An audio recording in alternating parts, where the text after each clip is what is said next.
علماء نے فرمایا ہے قرآن و حدیث میں غور کر کے کہ 3 گناہ ایسے ہیں کہ آخرت میں تو ہے ہی ان کا بڑا سخت عذاب اور وبال، آخرت میں تو ہے ہی ان کا بہت سخت عذاب اور وبال۔ اللہ تعالیٰ ان 3 گناہوں کی سزا دنیا میں بھی ضرور دیتے ہیں، یعنی جو 3 گناہوں میں سے کوئی ایک گناہ بھی کرے گا یا تینوں کرے گا، مرنے سے پہلے ضرور دنیا میں اس کو بھگتے گا، اس کو اس کی سزا ملے گی اور اس کا نقصان ضرور اس کو پیش آ کر رہے گا۔ اس لیے اور گناہوں کے مقابلے میں یہ 3 گناہ بہت زیادہ سخت ہیں، اس لیے ان 3 گناہوں سے بہت زیادہ بچنے کی ضرورت ہے۔ یہ 3 گناہ ایسے ہیں کہ جن کی سزا بہت ہی خطرناک اور ہولناک ہے، اور ساتھ ساتھ دنیا میں بھی اس کا وبال ضرور آدمی کے سامنے آتا ہے۔ ان میں سے ایک تکبر ہے۔ جو مسلمان مرد ہو یا عورت، شادی شدہ ہو یا غیر شادی شدہ، پڑھا لکھا ہو یا ان پڑھ، صاحب عہدہ ہو یا نہ ہو، جو بھی تکبر کرے گا اس تکبر کی سزا دنیا میں بھی مرنے سے پہلے ضرور پائے گا۔ ان میں سے ایک تکبر ہے اور اس کے بے شمار واقعات۔ دوسرا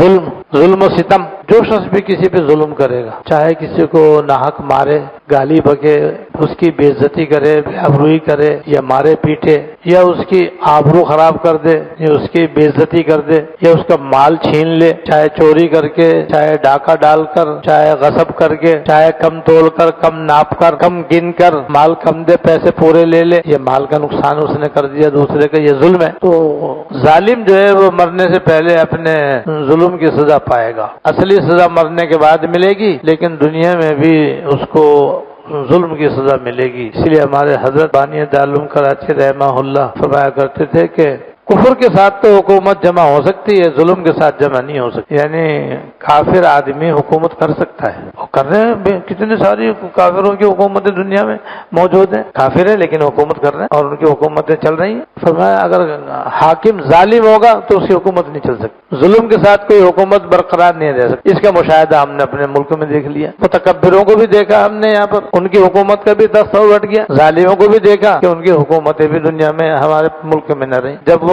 اپنے عہدے سے اترے تو سیدھے جیل میں گئے یا ملک سے باہر گئے۔ عام طور پہ یہی ہوتا ہے، یہ ظلم کی وجہ سے اور تکبر کی وجہ سے ہوتا ہے، تو اس کی سزا دنیا میں ملتی رہتی ہے۔ باپ ظالم ہوگا تو بھگتے گا، شوہر ظالم ہوگا تو وہ بھگتے گا، بیوی ظالمہ ہوگی تو وہ بھگتے گی، اولاد ظالم ہوگی تو وہ بھگتے گی، بہن بھائی ظالم ہوں گے تو وہ بھگتیں گے۔ ظلم جہاں ہوگا تو اس کا وبال دنیا میں ضرور آ کر کے رہے۔ دسیوں واقعات ہیں ظالموں کے کہ دنیا میں اللہ پاک نے ان کو ان کے ظلم کی سزا دے دی، اور اصل سزا آخرت میں ہوتی ہے۔ اللہ بچائے، وہ اور بھی زیادہ خوفناک اور ہولناک۔ اس لیے جو بھی جہاں رہے ظلم سے بچے، تکبر سے بچے، ظلم کرنے سے اپنے آپ کو بچائے، کوئی کسی پر ظلم نہ کرے، کوئی کسی کے اوپر کسی سے تکبر نہ کرے۔ تیسرے والدین کی نافرمانی اور ان کو ستانا۔ حقوق الوالدین کہتے ہیں والدین کو ستانا اور ان کا جائز امور میں کہنا نہ ماننا اور ان کی خدمت نہ کرنا، ان کو اپنے قول فعل یا اپنے کسی بھی طرز عمل سے ستانا اور تکلیف پہنچانا، یہ گناہ بھی ایسا ہے، یہ بھی گناہ ایسا ہے کہ اللہ بچائے۔ اس کی سزا اللہ تعالیٰ نے نقد رکھی ہے، یعنی ماں باپ کو ستانے والا دنیا میں فلاں نہیں پا سکتا، دنیا میں بھی اس کو اپنے اس کیے کی سزا مل کر رہے گی۔ ایک واقعہ ابھی ذہن میں آیا، وہ سنائی دوں آپ کو۔ لوگوں نے دیکھا کہ ایک بوڑھا ہے اور ایک اس کا نوجوان بیٹا ہے، اور روڈ کے بیچ میں جہاں پر ٹریفک آ رہا ہے اور جا رہا ہے، وہ اپنے باپ کی ٹانگ کھینچ کر کے لے کے جا رہا ہے۔ اب تو کتنا دردناک واقعہ ہے، یہ کتنا اذیتناک واقعہ ہے کہ بیٹا ہے اور باپ کی ٹانگ پکڑ کر کے روڈ کے بیچ میں کھینچ رہا ہے۔ اب جو دیکھے گا وہ تو لعنت ہی کرے گا نا۔ اب جو بھی دیکھتا ہو کہتا ہے کمبخت مردود، ایسا کرنے کے لیے تجھ کو تیرا باپ ہی ملا تھا، تجھ کو حیا نہیں آتی ہے، تجھے شرم نہیں آتی، اپنے باپ کے ساتھ اتنا ظلم کر رہا ہے۔ تو جو اس کو دیکھتا وہ اس کو برا بھلا کہتا، جو اس کو دیکھتا برا بھلا، وہ اس کی پرواہ کیے بغیر اپنے باپ کی ٹانگ کھینچ رہا ہے اور گھسیٹ کر اپنے باپ کو روڈ کے بیچ میں لے کے جا رہا ہے، اور باپ کی بری حالت ہے۔ تو ایک آدمی کو بہت ہی زیادہ غصہ آیا اور وہ لڑکے پر، اس کے بیٹے پر چڑھ گیا اور اس نے بہت ہی اس کو برا بھلا کہا۔ تو زیادہ ہی اس نے برا بھلا کہا، چیخا چلایا، تو اس بوڑھے نے اس چیخنے چلانے والے آدمی کو کہا حضرت میرے پاس آ۔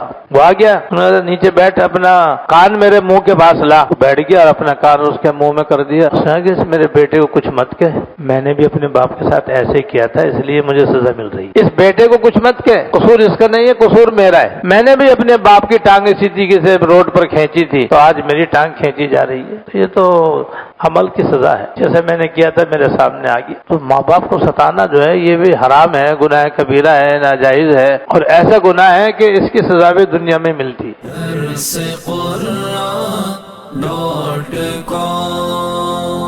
www.darsequran.com